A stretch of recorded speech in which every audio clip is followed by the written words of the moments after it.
Welcome home to USA Global TV and Radio, a place where dreams take flight, with authentic storytelling, diverse perspectives and meaningful conversations, where global stories unite and bridges are built beyond all borders. Discover world-class education, entertainment, hope and inspiration. Together, we're building bridges worldwide. Subscribe to our channel, USA Global TV. Download our app, USA Global TV. Be our guest or join our team. Visit usaglobaltv.com. Thanks to our founder and executive producer, Dr. Jacalyn KERBECK. Music score by Yeffy Tang from Cloud Road Music. Voiceover artist Mike Porter. Creative direction by Paul Garcia. USA Global TV and Radio. Your home for global connection. All rights reserved. This video and its contents are the exclusive property of USA Global TV and Radio. Unauthorized use, duplication or redistribution in any form is strictly prohibited. Is it true? Is it kind? Is it necessary? In a world quick to judge, one book dares to reveal the hidden cost of silence. Discover Holy but Harmful: The Silent Sin of Judgment, How Hidden Judgments Destroy Relationships and Damage Lives by Dr. Jacalyn KERBECK. The Amazon #1 bestseller that's transforming the way we understand ourselves and the way we see others. Pick up the companion workbook to uncover your own hidden judgments and learn how to break free from them. Available now on Amazon and at fine bookstores worldwide. Good morning, good afternoon, good evening, and welcome back to USA Global TV and Radio, where we proudly provide world-class education, inspiration, and hope. I'm Dr. Jacalyn KERBECK, and I am the author of Holy but Harmful: The Silent Sin of Judgment, and also the workbook. So why are we doing this show, and what is it all about? Judgment is all around us. We are judging every day, all the time, including me. So the reason why I started this show, as well as wrote my book and the workbook, is so we can be more aware of when we are judging other people or when we're being judged, and how we can actually react in an unemotional way. So everything is based on 3 questions. Is it true? Is it kind? And is it necessary?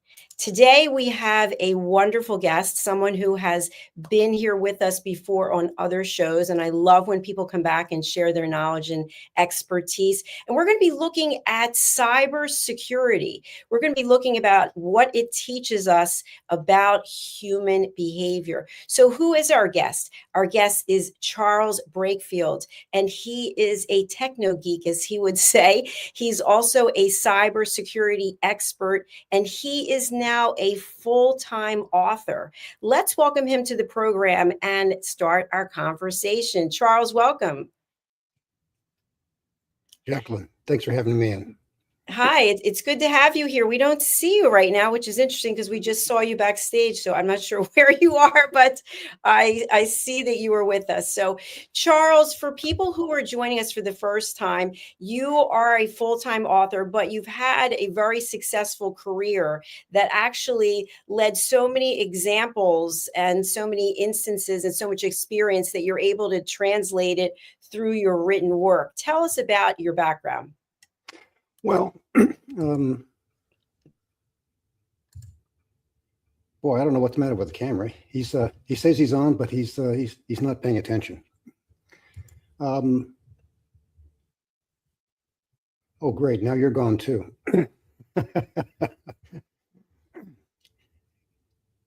Looks like I'm still here.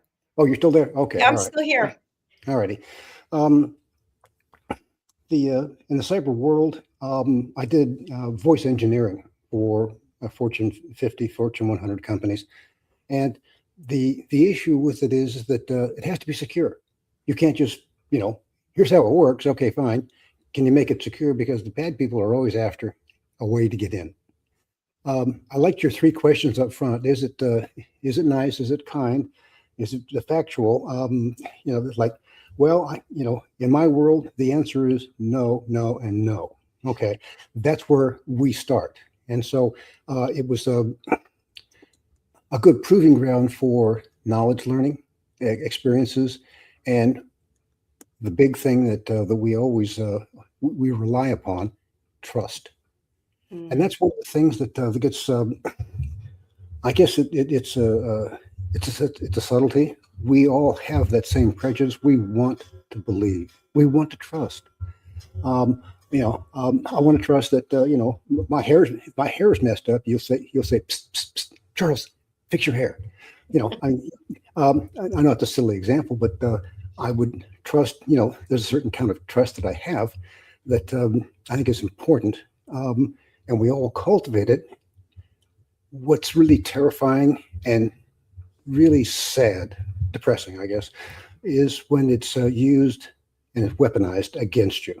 And by that, here's what I'm saying. A lot of the attacks that I see leveled against my particular business is trying to cultivate a relationship out of thin air, but using all the information that you can gather using AI. Find everything on Charles Breakfield, and let's put together a compelling statement saying, Jesus, Charles, you're my best friend. We want to be able to help you. You could use more reviews. What a wonderful series. Blah blah blah blah blah. Shine me on. I love it. I suck up that stuff, and it's a lacan.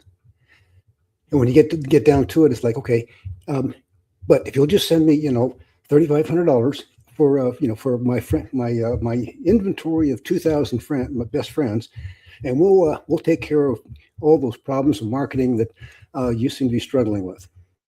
Compelling. I want to believe. I want to believe it so much, and it's much like Odysseus in the Odyssey book by Homer, where they strap him to the mast and they won't let him go. He has wax in all their ears, but he wants to hear the song of the sirens as they go past the island. And if they stop to listen, they'll crash on the rocks and we all be killed. So he's the only one that listens to it. And so I've kind of taken upon that role of myself to examine a lot of those attack vectors that depend upon the social media, social engineering of trust. Let me weaponize it and use it against you. Charles, you brought up so many good points there, because I think as entrepreneurs, as business owners, we always are looking for people who can help us grow our brand, grow our business, and people take advantage of that because now, as you mentioned, as you're a public figure, I'm a public figure, there's all kinds of information available about us and people can use that against us. And yet I know for me, and I would think something similar for you, we believe in the goodness of people, right? We believe that people are generally good. And so my father used to say that was a major flaw of mine, that I trusted everyone. And I've gotten burned a number of times, but I'm thinking it might be a good idea. Oh, there you are. You're back. Hello. I'm thinking that in us having this show today, we're bringing to light some scenarios that other people may experience, whether they've experienced or not, or might be forthcoming. And one thing I'd like to just share with you and get your thoughts about this, because this has happened to me as well as some other people, and I don't want it to happen to you or anyone else, but I was actually contacted by a legitimate business that's in Beverly Hills, California. Of course, you hear Beverly Hills and you think, oh, okay, that's... So they wanted to actually get my books into bookstores. And not only that, they're going to do social media marketing. And not only that, they're going to get me a book signing at Waterstones in London. And of course, all of it turned out to be fake. I actually went to London to Waterstones and they never heard of me. And so they got my money. And then they just silently went away. They just disappeared. No answering the phones, no emails, anything. So my question to you is, knowing that you're an author and you're in the public domain, what criteria are you now using to evaluate offers that are coming into you from the outside world? Well, and that's the part of me that I can't quite break that habit, which is, let me hear your pitch. Go ahead and if this sounds like if it's a shabby pitch, you can see it pretty quickly. All right, you just like, okay, this is what you want to do. I'll do tons of neat stuff for you. I'll just send me money. Okay, those are easily discounted. The ones that are more insidious is where they prey upon actual information that's true, and they distort it to be able to make it sound compelling. But there's all these contextual clues of, okay, their email address. They've got their name and several numerals after it. Huh? Peculiar names, not John Smith, but peculiar names that shouldn't need a number. But the number designates the attack that they're levering, and that might be hundreds of people that they're trying to do, but they have to track that. And if they send back if you say, yeah, I'm interested, okay, and they call me Bill, I know it's bogus. That's those are the kind of things that they do. One of the worst ones is where they actually use a real person, like they did against you, Jacalyn.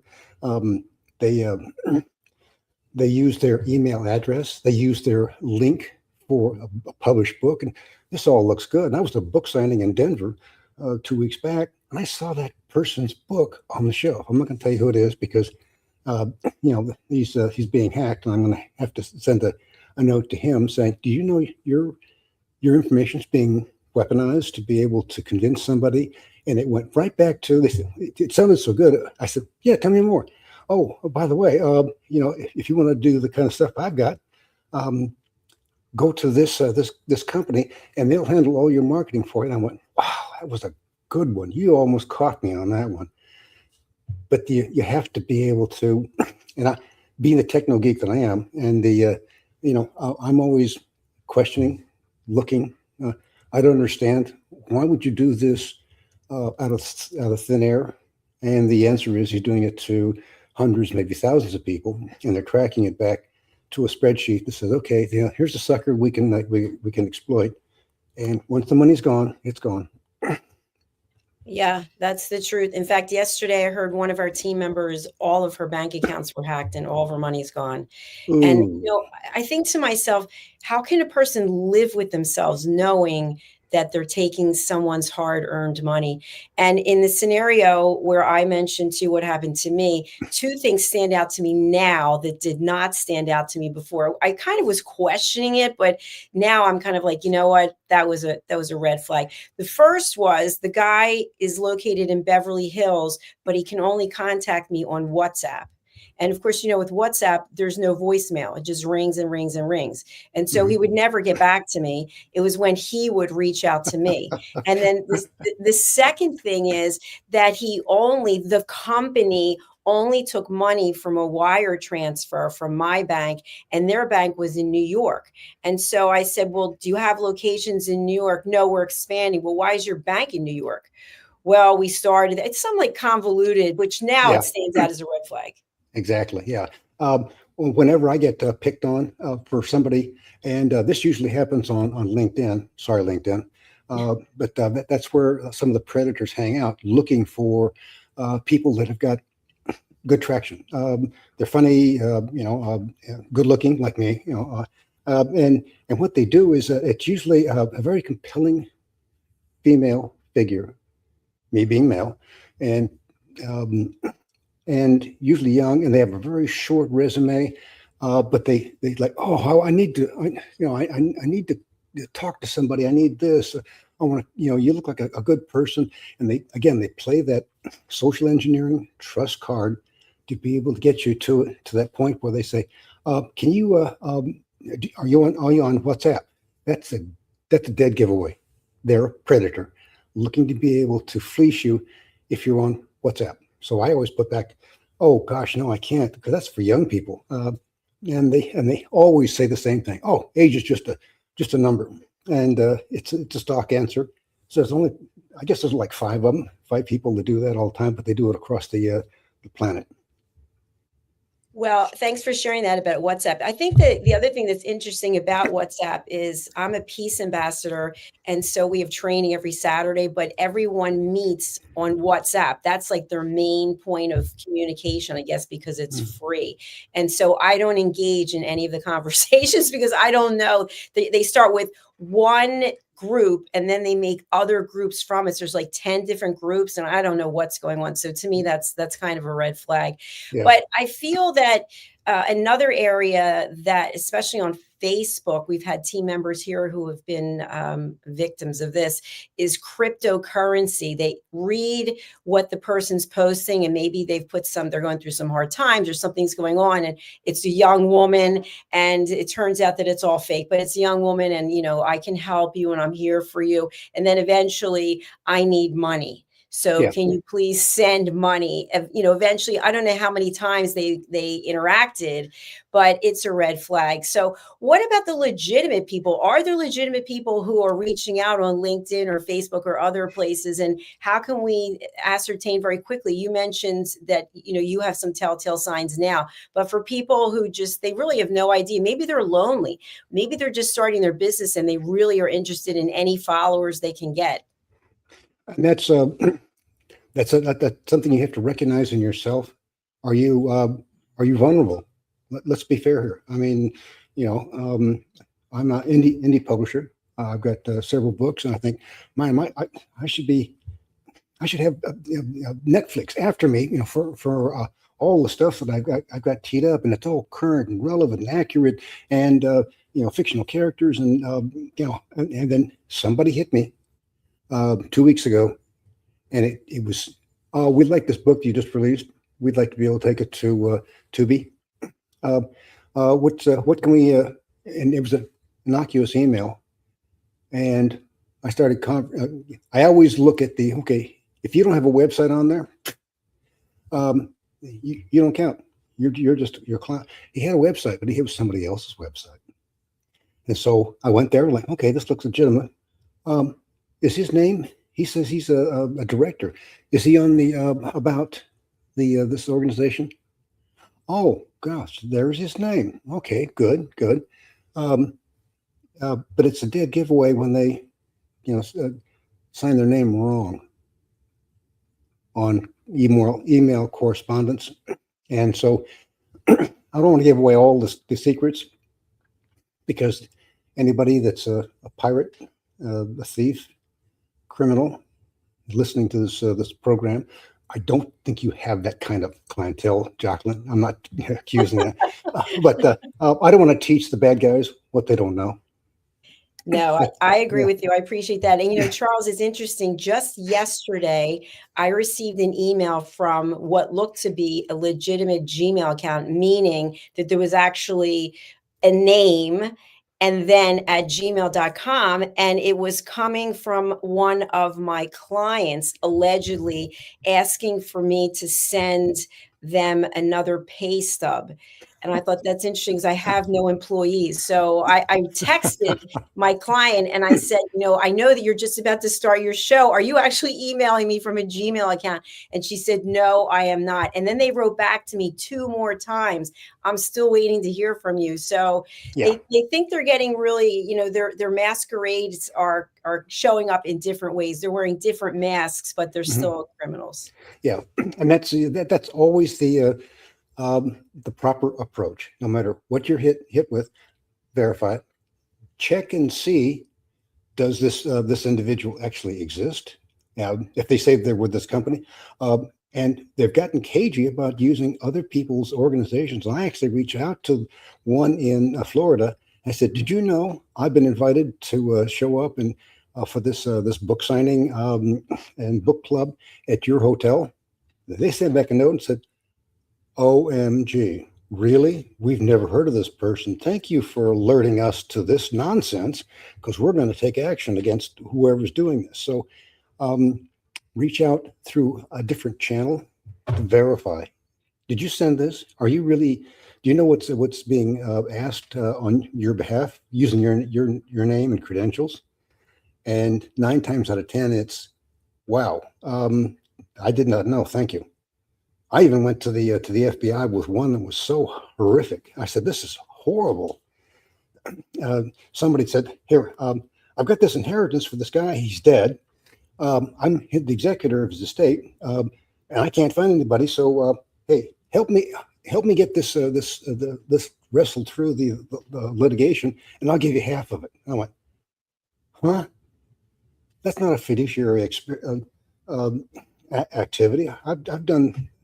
I've been on that side of the fence, actually doing that for somebody else's, and when they decide that they're deceased, and you don't hand out money like that to somebody you've never met." And sure enough, when I went and double checked it, usually a vice president for the big company out of the UK, all of it shined up just almost perfectly, except for the few extra details I covered. I went, "Gotcha." And I turned it over to the feds. FBI actually has a place that says, "Hey, if you've been scammed, let us know." So here's one that's in play. I said, "But you didn't lose any money? What are you contacting us for?" And I went, "Oh, really? You don't want to, slaughter these people while they're trying to rip somebody off? You want to wait until after they've been stolen from?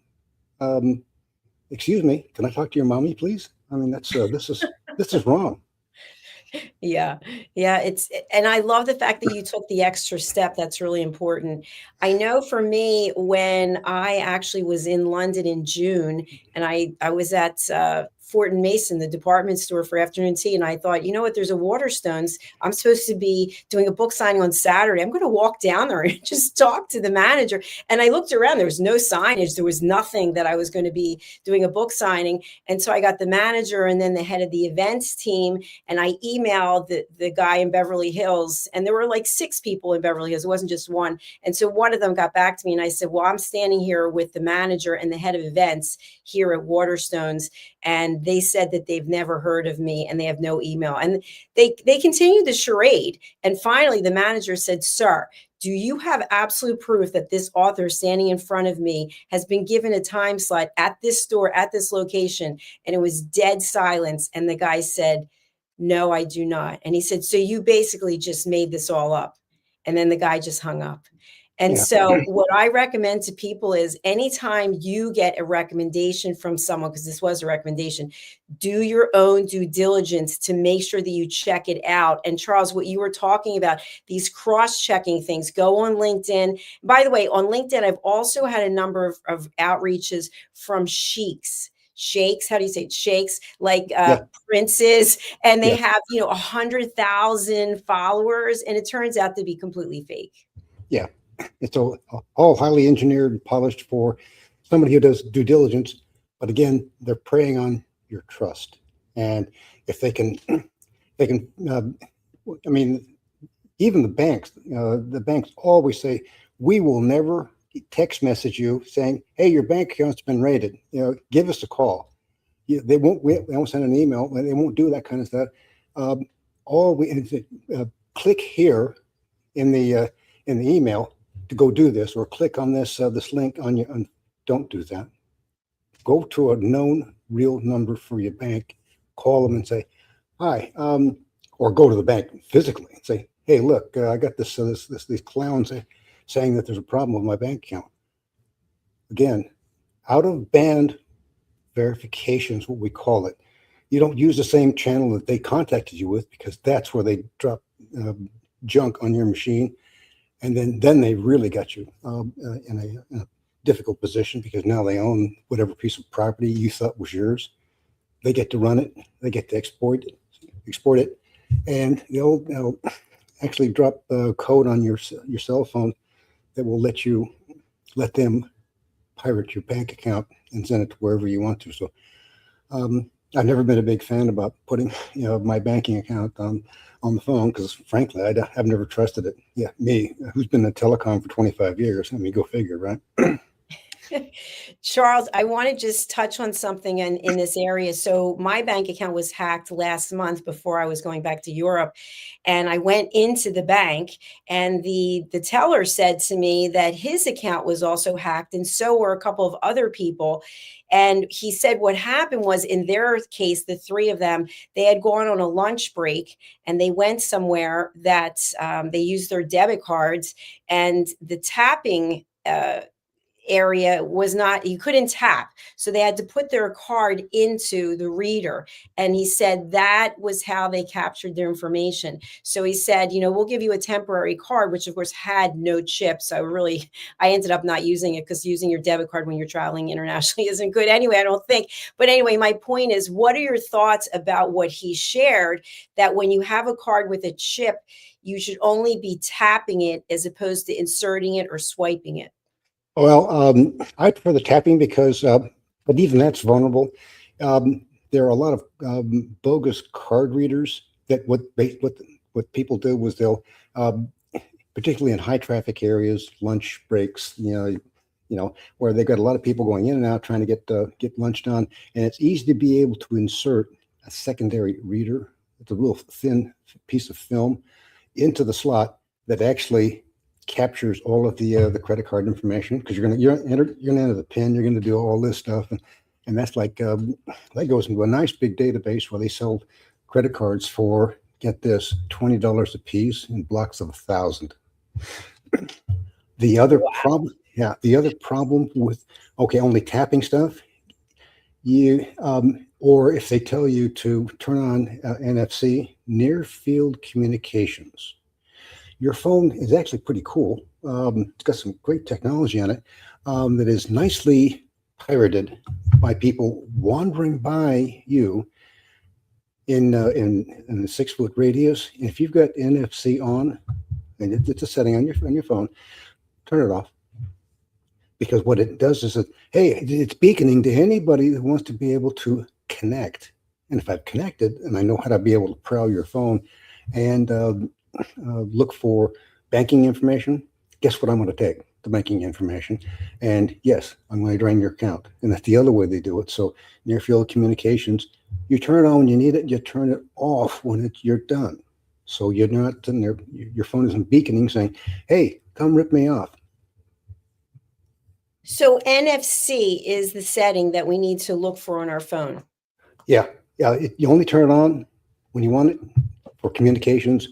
If you're using Square for, like, let's say you're at a show and you're trying to collect information, make sales, collect the dollars from people. It's I need Bluetooth on and need the NFC. It's like, but leaving them on also makes you vulnerable to somebody who knows how to be able to drive by, steal. That's the way I would categorize it.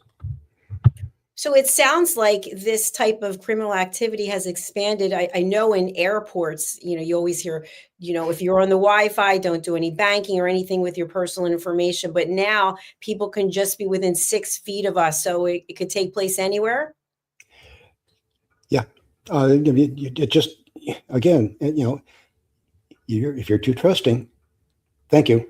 That's the attack vector that people, and that takes us back to the topic we had right at the beginning of the show, weaponizing trust against you.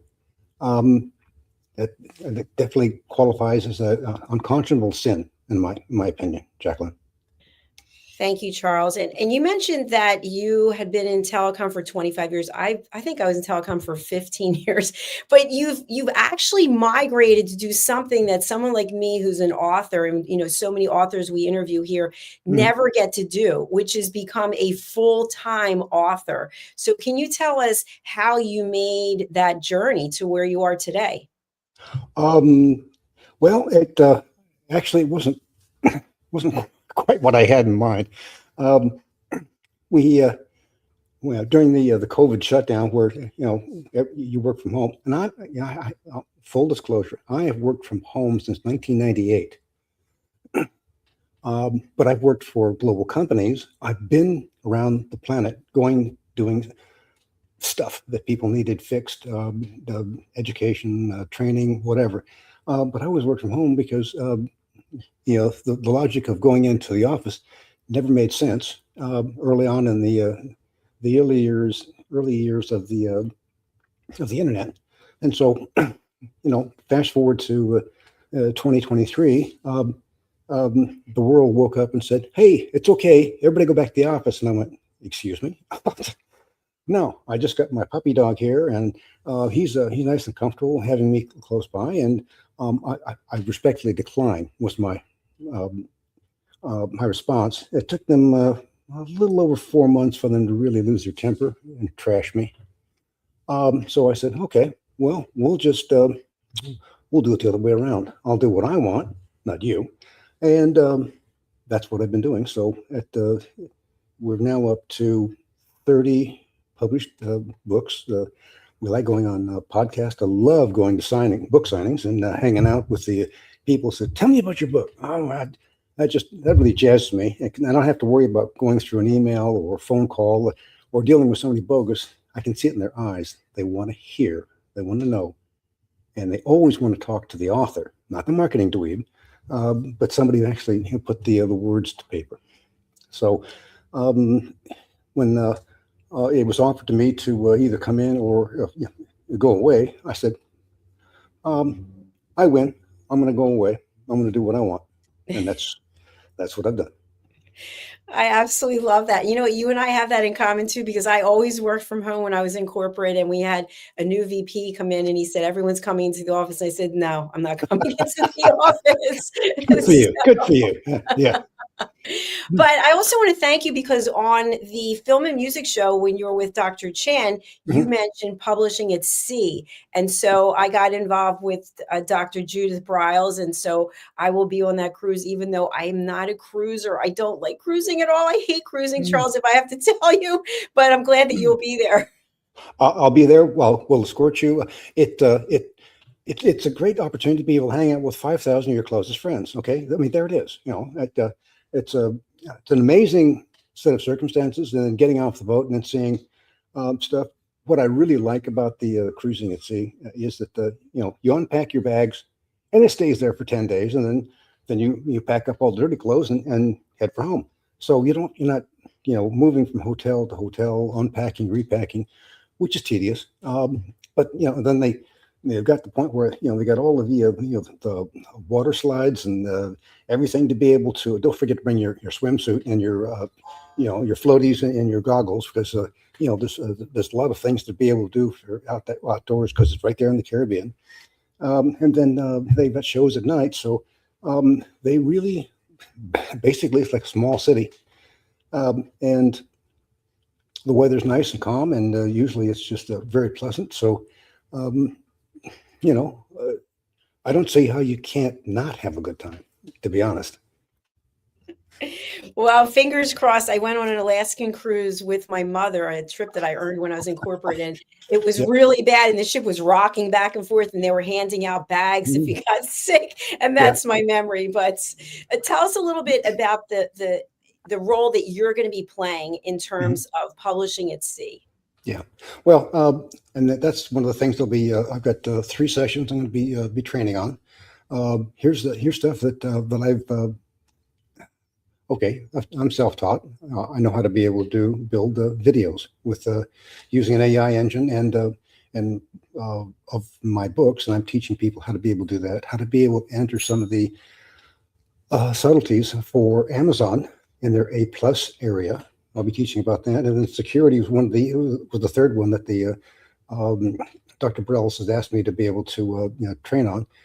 So I got 3 sessions I'll be able to offer. So I expect that you'll find some interesting tidbits on the show. Fantastic. Well, I'm looking forward to it. Let's talk about your actual collection of books. So the Enigma series, what is this specifically about? And then I'll ask you an additional question. Okay. So there's actually 3 series overall. The first one is the Enigma series, which is book 1 through 12. And this is where we explore,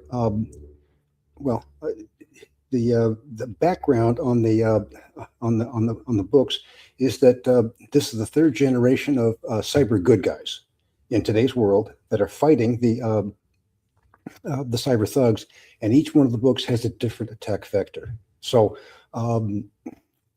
identity theft is where we start, and then battlefield communications, under siege by multiple bad actors. They get their start, and we did a historical fiction book, sort of the prequel, called Out of Poland. And what it does is it sets the stage for three Polish patriots to be able to hit back at the Germans after they've invaded their country in 1939. They steal the Enigma machine from them and send it to the Brits for being able to decrypt it, break it down, figure out how it works. But they make a copy and they build their own information dynasty, which is the R group. And they're the good guys. And then as they age by book 12, and they say, well, okay, we're done with this. We're going to turn the reins over to our heirs. And that's Enigma Heirs, book 1, 2, and 3. That's the fourth generation of people that you want on your side when you're fighting the bad guys. And then we took a quick jaunt off into the at the request of the underground authors, just to come join us and write some cozy mysteries for us. And so we had a lot of fun doing 4 different books, and the last one we did came out in August, called The Flight Enigma, an international espionage mystery that has 2 of our favorite characters. Juan Jr., also known as JJ, and his bride, Jo. She's a international model, a high-powered model out of Brazil, and they like going to this place called Magnolia Bluff to be able to get away from their adoring fans and just kind of recharge their batteries. But unfortunately, they keep bumping into some sort of mischief problem. Somebody gets murdered, or somebody's trying to engineer the theft of high-tech technology for stealth used in the F-35 fighter plane. And that's that we travel through all of those disadvantages that are forced on to the good guys, and they have to learn how to be able to beat the cyber thugs, and that's the main theme through most of the books that we have. Well, congratulations on all your success and the fact that you keep showing up and putting out new content as recently as August. How much time do you have to spend researching? I mean, I know you have an extensive background in these areas, but as new things are brought out to the market when it comes to AI, for example, and other technologies, do you have to spend a lot of time researching? Well, I'm always poking around looking for stuff that's interesting, Jacalyn. I just have that kind of thirsty mind. It's like, well, okay, how does this stuff work? I like reading about the nuclear fusion project that they got in southern France right now. That was hugely cool. Reading about how they're going to be able to bring us a plasma cloud up to 25 million degrees to be able to start generating power. And I'm shortening because there's a lot more to it than that. And the AI engines, how they're being used. I mean, we've got I've got a 1-2 book 11 and 12 is all about the AI wars that we wrote about back in 2017. So we're looking at trending new things, and then we want to revisit that and say, okay, how did those predictions turn out? What do we learn? Wow, and what's the new attack vector? Because as we started off at the top of the hour, all the people that are now using AI to be able to hack into your emotional armor and ruin and get your trust so they can steal money from you. Those are pretty easy things to be able to have postulated up front, but at the same time, what else have we missed? So yeah, we're always researching, always looking what's new over in with Anamorphic or Gemini or with Copilot. I test that stuff on a regular basis because I'm usually poking at it, seeing what it'll do and where the problems are. Thank you so much, Charles. And, I don't think I've ever asked you this, but do you run master classes or workshops? On certain things, yeah. It's if it's something I'm passionate about, it's really easy for me to get overamped on it, and I have to be brought down sometimes. Particularly I'm working with Dr. Briles. She'll say, Charles, you're speaking at 200 words a minute, and we can only understand 50. Okay, so can you lighten up just a little bit so quit. No more coffee for you, buddy. I mean, you're just you're over the top.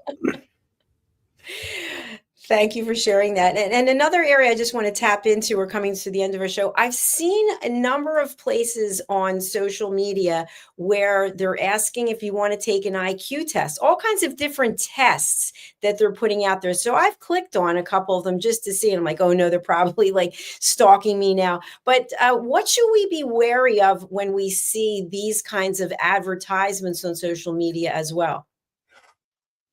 I'm going to, for me, I'm not going to, try and dictate to other people's disciplines, but for me, I got one where they said, "Hey, would you mind? We'll pay you. Okay, money. Money's good. Money's always good. We'll pay you for answering questions and helping us write." Helping this AI engine write. You don't have to know anything about AI, but because you're an author, because you know how to write, you know what sounds like it's written by a human being and what isn't. And I had to look at it and went, I don't really want to train an AI engine to be able to excel at what I've taken years to be able to put together. So I would caution, or at least advise people, look at what you're being asked to do, contribute to a database. They're called LLMs, large language models. And the way they work is what they get put in and how they digest it. So the more information, the logic goes, the more information that they got that's legitimate, real, factual, and verifiable, okay, then the more that AI engine sounds like a human being, and that's a little disconcerting for me. Absolutely. You bring up some great points there. So when we look at the topic, what cybersecurity teaches us about human behavior, Charles, how would you bring it all together for our audience? The one thing that we never were able to defeat was the social engineering attribute for in the cyber world. Yeah, I can put firewalls up. I can put scanning. I can spend money till there's nothing left. But if there's people that are on the inside that says, "Sure, I'll give you my password. I know you're with the IT people, and you can get into the system and help me with my problem." The trust, the ambushing you with your own trust engine, things that you've been brought up. Okay, you can trust this person. You can be careful of this. Don't take candy from a stranger. That kind of stuff. Those are all compartmentalized, and they're reflex actions for most people. Nobody teaches you. Nobody has been teaching you. This is a cyber attack. This is where, if it sounds too good to be true, this is what they teach. We used to teach in finance. It probably is, and that's where you pull back and say, let's examine this from a logical standpoint.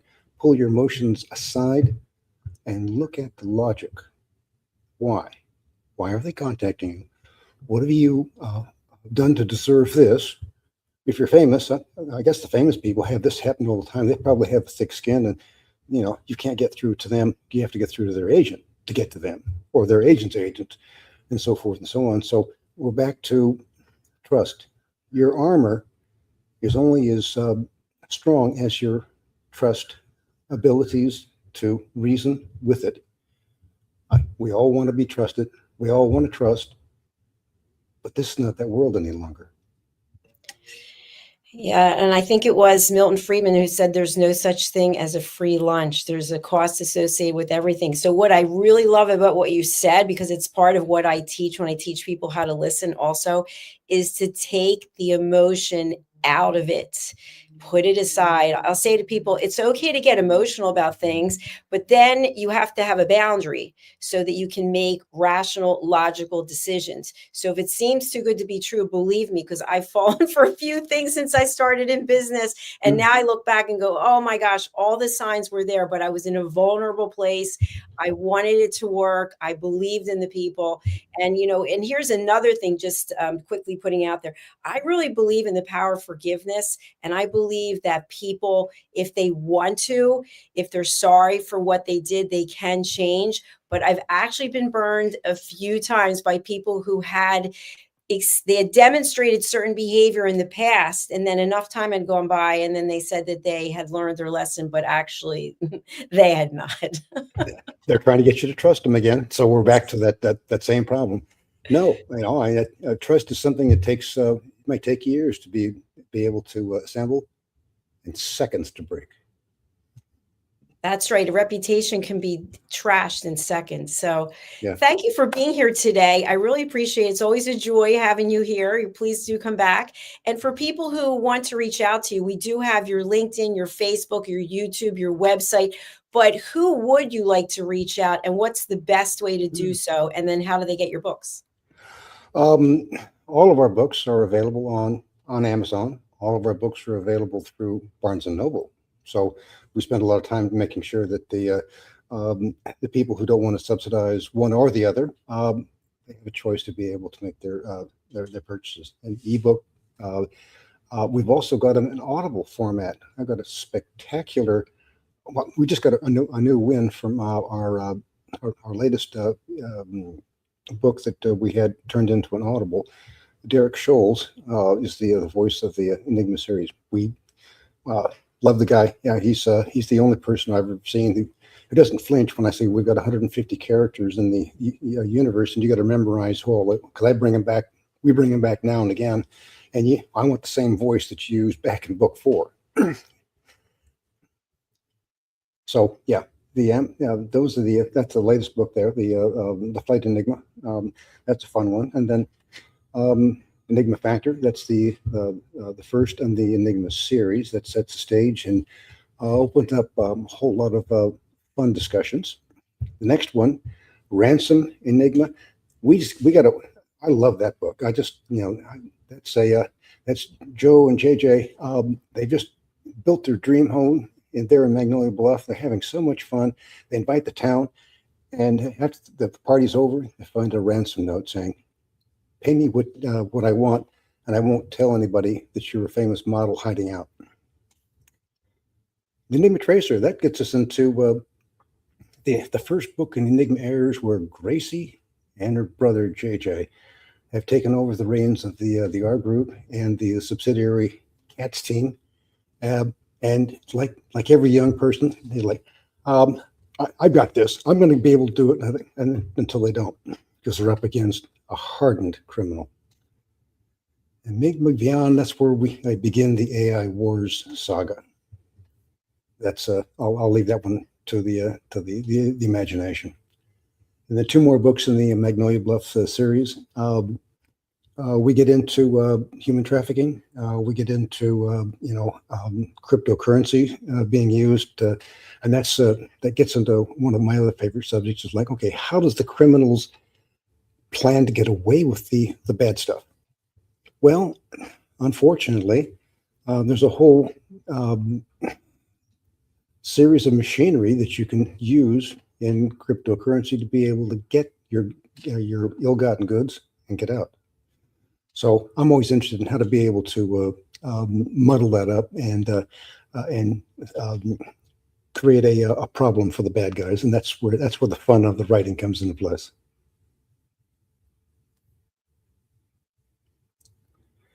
We lost your voice. It's good to see you smile, and congratulations, because you have an excellent memory. You were able to recite what all the books are about. So that was fantastic. Charles, any last words you'd like to leave with our audience before we sign off today? Just visit us on our website. Take a look at the videos that we build for the books.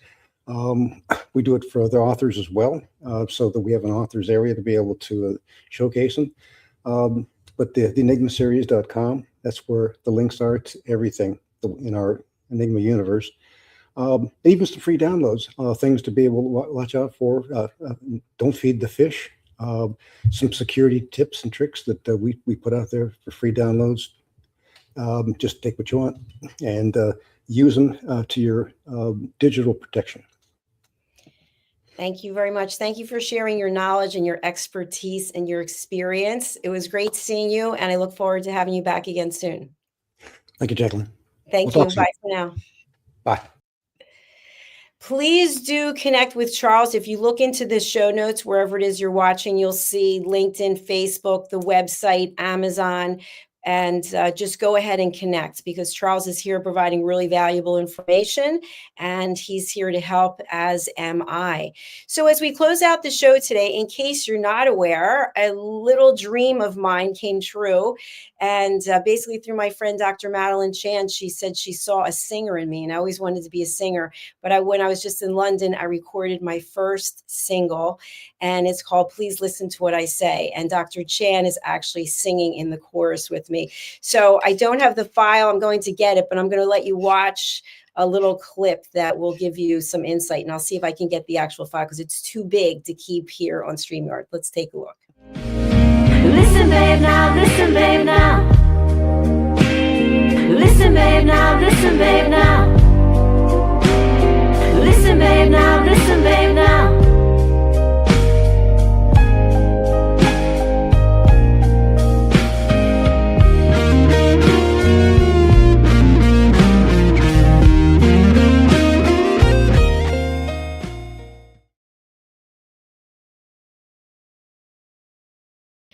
Okay, there you have it. I was unable to upload the file because it's so large. So you can find this over on any of the places where they sell music. So Apple, iTunes, Spotify, as well as Amazon Music. Okay, thank you again for being here. Over to our sponsors and our next show, Iconic Women. We'll be right back. USA Global TV and Radio proudly presents Tracy Cram-Perkins, a dementia caregiving survivor teaching how to balance care with peace of mind. #1 resource for dementia caregivers. It's the book Dementia Home Care: How to Prepare Before, During, and After. Over 17,000 copies sold of this must-have guide. And now a testimonial from Tracy Smith. If I was to describe this book to someone who is going through a similar situation, I would underscore how important it is to have some sort of a tool or a guidebook to help you through certain stages. And there's so many, it's such an unknown topic to the average person. And to have this as a reference is essential. It's going to help you get through it personally, as well as help your loved one manage. To learn more, go to TracyCramPerkins.com. Tracy Cram-Perkins is an award-winning author. She's also the host of Dementia Home Care television show. Watch it here on USA Global TV and Radio. Thank you, viewers and listeners of USA Global TV and Radio, for joining us today. We're honoured to have your time and attention as part of our global community. At USA Global TV and Radio, we believe in the power of authentic conversations, meaningful connections, and creating a world of possibilities together. Want to be part of something bigger? Join our team of elevated listeners at usaglobaltv.com, a space where your voice matters and your ability to listen transforms relationships. Stay connected with us across all our platforms for thought-provoking discussions, expert insights, and empowering stories. Subscribe to our channels at youtube.com/c/USA Global TV. Follow us on social media and explore the endless opportunities we're creating for growth, learning and inspiration. Together, we're not just broadcasting, we're building bridges and changing lives one conversation at a time. For inquiries, contact us at info@usaglobaltv.com. Music by Johnny Dies. Produced by Executive Producer and Director Dr. Jacalyn KERBECK. Voiceover by Mike Porter. Creative Direction by Paul Garcia. All rights reserved. Copyright 2025. Visit usaglobaltv.com to view our full terms and conditions.